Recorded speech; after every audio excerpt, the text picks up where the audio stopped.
how to fix Instagram Messenger update option not showing. Hello guys, so first thing you want to do is go to the settings on your phone and then go to the apps manager.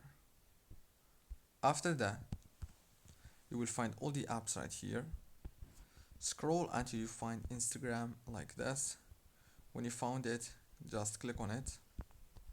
Where is it? Where is it? Where is it? Click here. Click on this option and then go to the storage.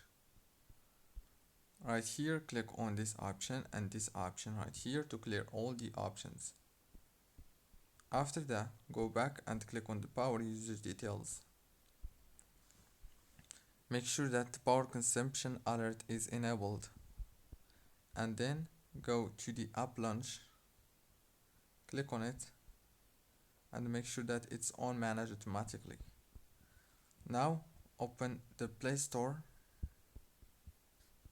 like this and search for Instagram, and then you will find this update option. If you found it, that means that you don't have the latest version of Instagram, so all what you have to do is click on it to update your Instagram, and the problem must be fixed. If it's not fixed and you can't see the Messenger update option, that means that you don't have this option on your country yet, so you don't have any other solution. And don't forget to like, subscribe. Thank you for watching the video until the end.